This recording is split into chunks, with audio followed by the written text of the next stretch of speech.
أعوذ بالله من الشيطان الرجيم بسم الله الرحمن الرحيم وبه نستعين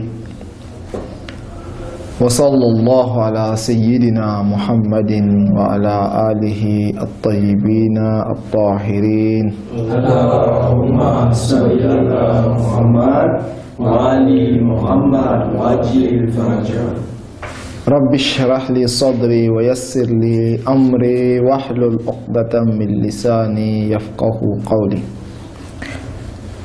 Au nom d'Allah, le tout miséricordieux, très miséricordieux, Père et bénédiction sur le noble de ses créatures, le Saint prophète Mohammed sallallahu alayhi wa sallam, sur sa sainte famille, ses vertueux compagnons et ceux ou celles qui suivront sa voie jusqu'au jour de la résurrection. Que Dieu nous aide, qu'il fasse de nous des musulmans vertueux, qu'il nous guide sans cesse sur le droit chemin.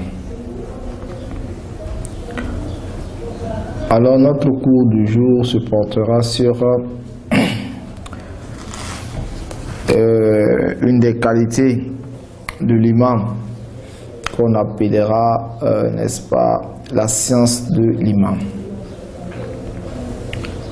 À la page 130 du livre Les croyances de l'imamat. Nous croyons que l'imam, tout comme le prophète, est supérieur à tout le monde en matière de qualité morale. En termes de moralité, l'imam doit être plus supérieur que quiconque, comme le prophète. Tel que le courage, l'imam devrait être plus courageux que tout le monde. La générosité, l'imam devrait être plus généreux que tout le monde. La piété devrait être plus pieux que tout le monde. La véracité doit être plus véridique que tout le monde. La justice doit être plus juste que tout le monde. La prudence doit être plus prudent que tout le monde. La sagesse et la bonne moralité. Pourquoi? Parce que celui-ci est appelé à être un modèle. Alors quand tu veux être un modèle, tu devrais être plus supérieur que ceux-là même dont tu devrais leur apporter la moralité. Et le Saint prophète sallallahu alayhi wa sallam a dit innama bu'istu li utammima makarimal akhlaq. Il dit j'ai été envoyé pour parfaire l'institution des bonnes manières. L'argument qui appuie cette affirmation est le même que nous avons évoqué pour justifier la nécessité de possession de telle qualité par les prophètes. Alors, nous avons dit que le Saint prophète devrait avoir les qualités. Ces mêmes arguments que nous avons utilisés là-bas sont applicables notamment ici. L'imam tire son savoir, sa sagesse et les commandements divins du saint prophète ou du précédent imam, lequel les titres lui-même du prophète. L'imam comprend chaque vérité par une inspiration divine et grâce à une force intérieure dont Dieu l'a doté.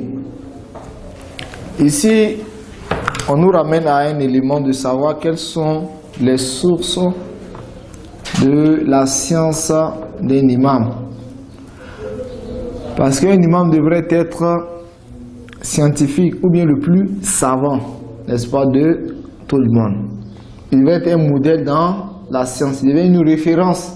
Quand nous avons besoin d'une science, nous avons besoin de quelque chose, on devra se référer, n'est-ce pas, à celui-ci. Alors, quelle est la source de la science, n'est-ce pas, de l'imam? Où est-ce que l'imam tire, n'est-ce pas, sa science?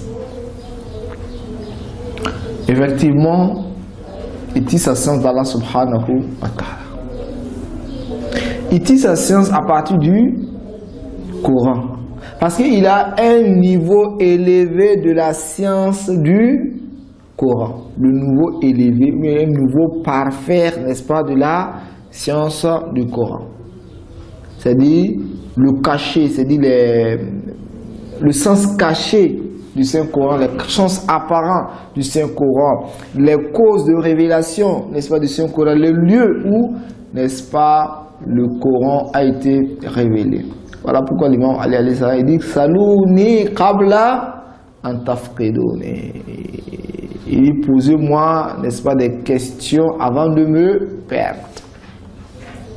Et parce que je suis là pour répondre à tout ce que vous voulez comme question. À tout ce que vous voulez comme réponse, moi j'en ai.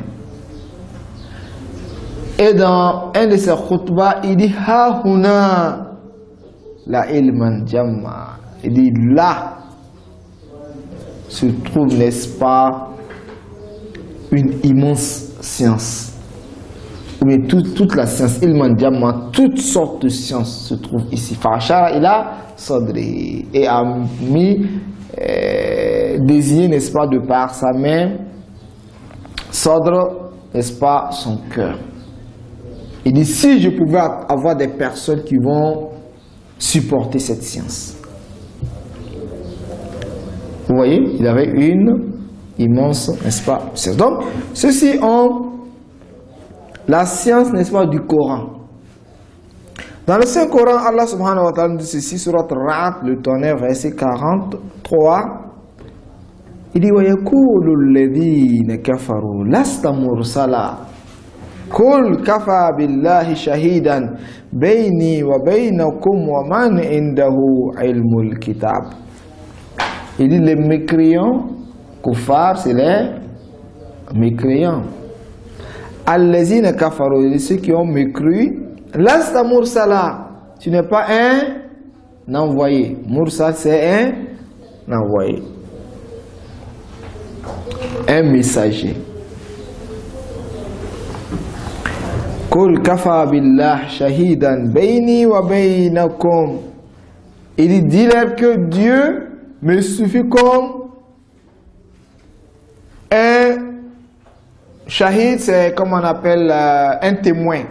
C'est-à-dire Dieu me suffit, n'est-ce pas, comme témoin. Dieu suffit comme témoin entre moi et vous.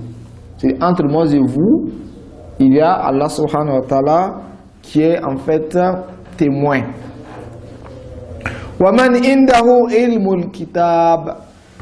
Et celui-là également qui a la science du livre également est témoin.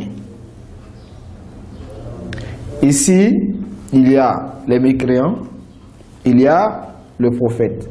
Les mécréants, qu'est-ce qu'ils font? Ils rejettent la prophétie du prophète, mais la mission prophétique. Et le prophète dit, et Allah a dit au prophète de leur dire que Dieu suffit comme témoin et c'est lui-là même qui porte la science du livre. Le porteur de la science du livre, c'est qui?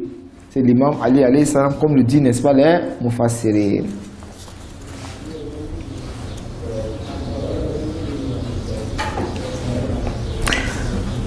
Dans Surat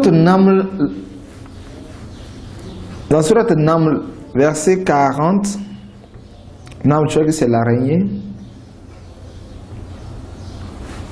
Oui, Surat An-Naml, l'araignée, verset 40. An-Naml. C'est un kabout que l'araignée. Bon, Surat An-Naml. Mais le fourmi. C'est Najm qui est étoile. Nam, c'est que c'est la fourmi. C'est la fourmi, Surat la fourmi. Verset 40. Allah subhanahu wa ta'ala nous dit ceci. قال الذي عنده علم من الكتاب. Il dit celui qui est porteur d'une science du livre. D'une science du livre. Ana atika bihi qabla an yartada ilayka tarafuka. Il dit, moi je pourrais, n'est-ce pas, t'apporter l'arche de la reine Salomon. Je t'apporterai, n'est-ce pas, l'arche de la reine Salomon à un clin d'œil.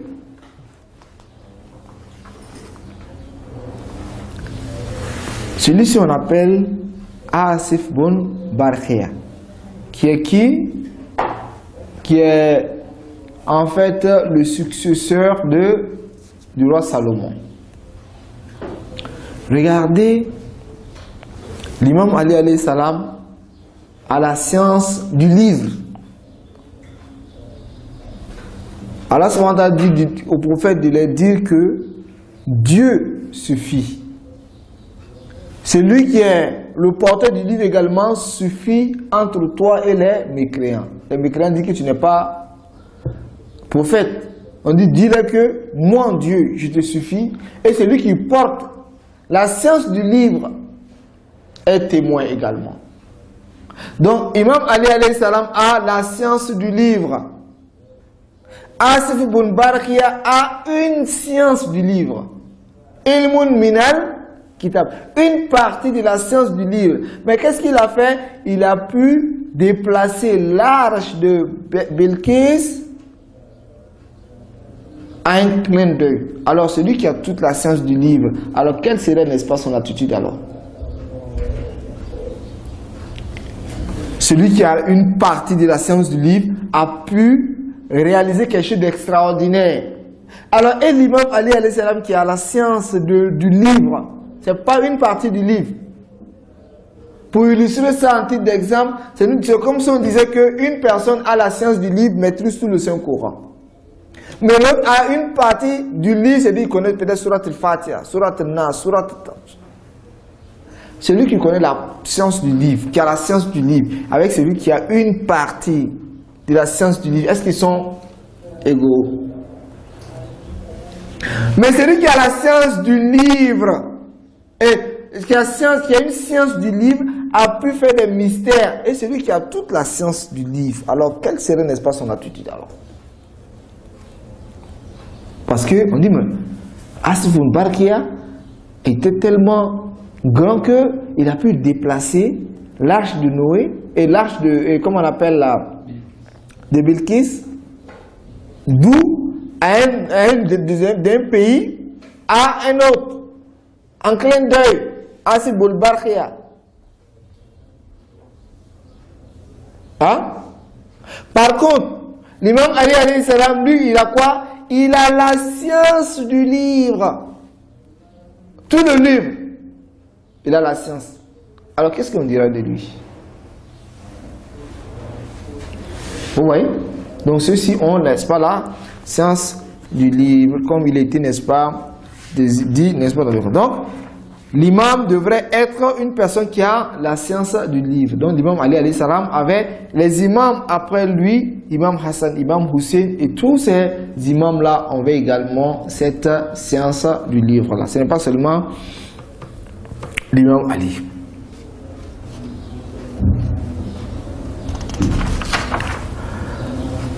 Deuxième source de science des imams est que ceux-ci reçoivent leur connaissance par héréditaire. C'est-à-dire quoi? Le saint prophète Mohammed sallallahu alayhi wa sallam était l'imam, était le prophète, était le messager à son époque. Donc il avait la science du livre, il avait un niveau élevé de la science. Donc avant qu'il ne décède, il lègue sa science à qui? À ceux-là même qui viendront après lui. C'est-à-dire l'imam qui est là, il initie avec, n'est-ce pas, la science, n'est-ce pas, l'enseigne. Voilà pourquoi, regardez dans les propos, qu'est-ce que l'imam Ali dit? L'imam Ali dit, Allama, qala l'imam alayhi salam, Allama Rasulallah aliyan alfa babin, yuftah min kulli babin alfa babin. L'imam Sadiq alayhi salam dit que Allah subhanahu wa ta'ala a enseigné à l'imam Ali 1000 portes de la science et s'ouvre en chaque porte 1000 autres. C'est-à-dire, pour illustrer ça avec notre système moderne, on parle de faculté. Hein? Parlons, n'est-ce pas, de faculté, n'est-ce pas, de la science, faculté de la philosophie, faculté, n'est-ce pas, de maths, faculté du temps, faculté, il y a plusieurs facultés. La médecine, n'est-ce pas, j'en passe, n'est-ce pas?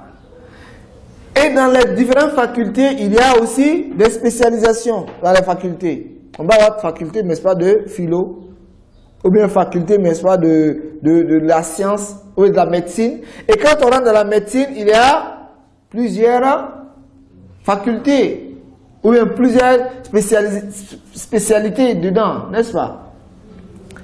L'imam Ali dit que le saint prophète Mohammed m'a enseigné 1000 facultés. Hein? Avec notre approche moderne.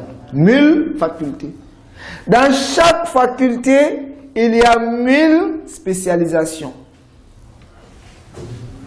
Donc, il a reçu une science du prophète. Mais par contre, on trouvera des personnes qui disent que bon, c'est les chiites. Ils disent que c'est l'imam Ali alayhi salam qui devrait être calife.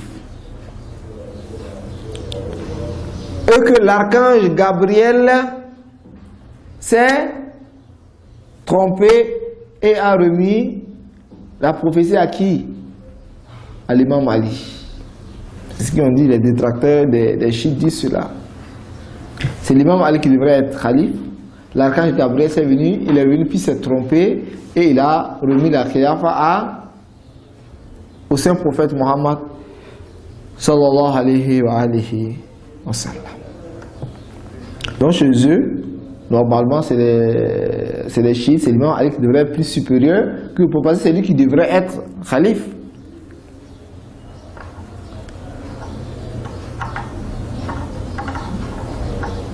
On pose une question de savoir, est-ce que le Saint-Coran que nous avons, c'est le même Saint-Coran qui se trouve, n'est-ce pas, dans le livre des sunnites, dans la main des sunnites? Ce n'est pas les mêmes livres. Le Coran qui se trouve chez les sunnites, ce sont ces mêmes Corans qui se trouvent chez nous. Dans le Saint-Coran, il a dit quoi? Il a dit Muhammadun Rasulullah. Allahumma salli ala Muhammad. On dit Muhammad Rasulullah. On dit c'est Muhammad qui est le messager d'Allah subhanahu wa ta'ala.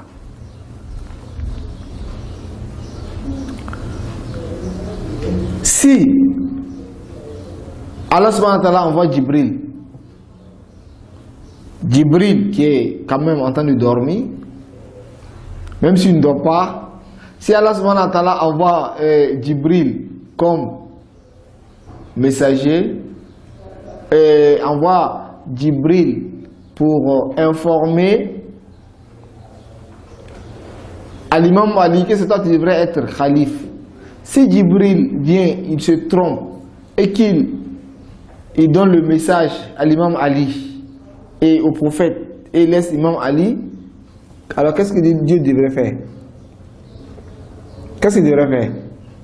Il dit, c'est pas ce que je te dis. Il dit, repars là-bas, va lui dire que c'est pas lui, mais c'est l'autre. Ou bien, si Jibril se trompe, Dieu aussi ne doit pas se tromper en le suivant. Tu allais donner quelque chose à une personne qui ne mérite pas. Alors normalement on dirait non, le prophète c'est pas toi qui devrais être calife, mais c'est l'autre qui devrait être calife. Normalement c'est cela. Mais cela n'a pas été fait. Donc cela veut dire que c'est pas vrai ce que vous dites. Deuxième, est que lorsque l'imam Ali alayhi salam était calife, et lorsque le saint prophète Mohammed a été envoyé pour être prophète, il avait quel âge? Hein? Il avait 40 ans quand il était envoyé pour être prophète. L'imam Ali avait quel âge? 10 ans ou 8 ans?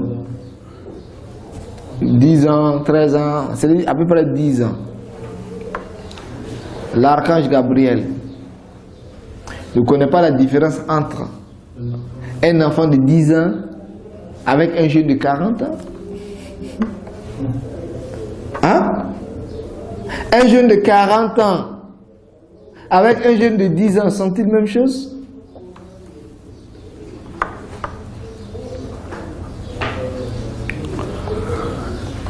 L'imam Ali alayhi salam, dans un de ses propos, il dit Ana abudun min abidi Muhammad. Il dit moi, je suis un des serviteurs du prophète Muhammad sallallahu alayhi wa sallam. Donc en fait, ce sont des propos qui n'ont pas d'utilité, quoi. Dis donc, qu'est-ce que les chiites disent? Où est-ce que c'est écrit dans quel livre des chiites que, en fait, c'est ce qu'ils disent? Bon, point d'interrogation. C'est possible que des personnes mal intentionnées puissent dire ce genre de propos. Parce qu'il faudrait, cette possibilité-là également qu'il faut mettre un truc en évidence. Il y a une possibilité qu'il y ait des personnes à un certain moment qui ont dit cela, comme il y a un groupe de personnes qui disaient qu'Ali, toi tu es notre Dieu. Hein? Il y a des personnes qui estimaient Ali comme Dieu. Et Ali s'est opposé contre ces personnes, on les appelle les Wulat. Si tu crois, n'est-ce pas, à la divinité de Ahlul Bayt alayhi salam. C'est-à-dire, ils ont vu des miracles de l'imam Ali, sinon ça ne dira pas de n'importe qui que tu es un Dieu. Ils ont vu, n'est-ce pas, des miracles, ou bien des choses, n'est-ce pas, en lui, et ils ont commencé à le diviniser. L'imam Ali a dit, non, je ne suis pas un Dieu, il s'est opposé à cela. Donc c'est possible aussi que des personnes puissent, n'est-ce pas, dire, mais est-ce que si un groupe de personnes ont cette mentalité, cela voudrait dire que les chiites ont cette mentalité? Non. Est-ce que parce qu'un groupe de personnes ont dit que l'imam Ali c'est un Dieu, donc ça veut dire que c'est dans la croyance chiite, nous croyons qu'Ali alayhi salam n'est pas un Dieu? Nous disons que non. Donc bref, l'imam Ali alayhi salam reconnaît que tout ce qu'il a comme science, il l'a appris, n'est-ce pas, du saint prophète Muhammad sallallahu alayhi wa sallam, et aussi il a dit Ana madinatul ilm wa aliyun babwa. Je suis la porte, n'est-ce pas, de la cité. Je suis la cité de la science, et l'imam Ali alayhi salam en est la porte. Donc celui qui passe par la fenêtre est un voleur, celui qui passe par la toiture est un voleur. Alors pour avoir la vraie science, il faut passer par qui? Par la porte. La porte c'est qui? C'est la personne de l'imam Ali alayhi salam. Ça c'est deuxième voie. Donc premièrement, ils ont la science, n'est-ce pas, du livre. Deuxièmement, ils reçoivent la science à partir de qui? À partir du saint prophète Muhammad sallallahu alayhi wa sallam. C'est héréditaire. Et voilà pourquoi il y a un hadith qu'on appelle ça hadith silsilat al-zahabi, qu'on pourrait traduire ça comme ça, la chaîne d'or. C'est-à-dire lorsque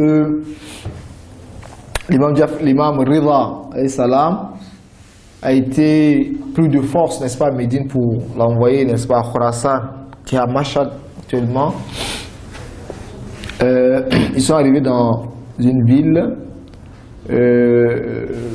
Les membres, n'est-ce pas, de cette localité, bien cette ville-là, se sont associés pour accueillir, n'est-ce pas, l'imam. Vous voyez, quand les grandes personnalités veulent passer dans un pays, bien dans un village, les gens viennent, n'est-ce pas, à son encontre.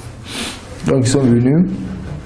Ils étaient contents parce que on dit c'est le petit-fils du saint prophète Muhammad sallallahu alayhi wa sallam. Alors maintenant quand il venait, il était de passage, pourquoi on l'amène? Parce qu'ils l'ont pris de force, hein? Ils l'ont pris de force pour l'amener, n'est-ce pas, à Khurasan, qui est à Mashhad actuellement. Alors, et c'est après cela que sa soeur Fatima Massouma, quand elle a pris l'information, elle était obligée de vouloir se rencontrer, aller derrière son rejoindre, n'est-ce pas, son frère, et elle est décédée, n'est-ce pas, à Koum, ici. qu'Allah subhanahu wa ta'ala ait pitié de leur âme et qu'il nous aide, nous autres, et qu'il fasse de sorte que nous soyons vraiment les vrais adeptes des Ahlul Bayt alayhimus salam. Alors une fois arrivés dans une ville, ceux-ci sont venus à la rencontre de l'imam. Alors ils sont venus le voir pour lui demander: ah l'imam, vraiment, nous voulons que tu nous dises quelque chose, un hadith de ton grand-père. Il dit hadith ici, hadith Abi. Il dit: ce que je vous donne comme hadith est l'hadith de mon père. Mon père, n'est-ce pas, l'a rapporté de son père. Son père l'a rapporté de son père, celui-ci l'a rapporté de l'imam Ali. L'imam Ali, de l'imam Ali, n'est-ce pas, du saint prophète, le saint prophète du Djibril d'Allah subhanahu wa ta'ala. Donc vous voyez la chaîne, c'est une chaîne d'or, une chaîne de pieux en pieux. Jusqu'à qui? Jusqu'à Allah subhanahu wa ta'ala. Quel est le contenu de l'hadith? Il dit La ilaha illallah hisni. Il dit le mot La ilaha illallah, il n'y a point de Dieu qu'Allah subhanahu wa ta'ala est un garde-fou pour moi, est un protège. Hisn, ça veut dire quoi? Les gens, quand ils vont, n'est-ce pas, vont en bataille, c'est qu'ils ont, n'est-ce pas, comme protège, ce qu'on appelle hisn. Il dit Faman dakhala hisni amina min azabi. Et donc celui qui rentre, n'est-ce pas, dans ce protège-là serait à l'abri du châtiment d'Allah subhanahu wa ta'ala. Les gens étaient contents. Hein? Si tu dis La ilaha illallah, il n'y a point de Dieu qu'Allah, Muhammad Rasulullah sallallahu alayhi wa sallam, son messager, tu es à l'abri du châtiment d'Allah subhanahu wa ta'ala. Tout le monde est joyeux. Et l'imam de leur dire Bishartiha wa shurutiha. Il dit mais La ilaha illallah a des exigences. La ilaha illallah a des conditions. Il dit wa ana min shurutiha. Et moi je fais partie des conditions. Donc si tu prends La ilaha illallah plus les conditions dont moi-même je fais partie, tu serais à l'abri du châtiment de Dieu. Donc le fait seulement de dire nous croyons en Dieu, La ilaha illallah, ça ne suffit pas. Il faudrait que les conditions soient réunies. Maintenant, quelles sont les conditions? Moi, en tant qu'imam de ton temps, j'en fais partie, n'est-ce pas, de ces conditions. Avec ces exigences et ces conditions. Donc, cela est, n'est-ce pas, une chaîne qu'on appelle une chaîne donc comme il était dit, hadith abi, hadith jaddi, wa hadith jaddi, hadith al-Hussein, wa hadith al-Hussein, hadith al-Hasan, wa hadith al-Hasan, hadith Amir al-Mu'minin, wa hadith Amir al-Mu'minin, hadith Rasulullah, wa hadith Rasulullah, qawlullah azza wa jal.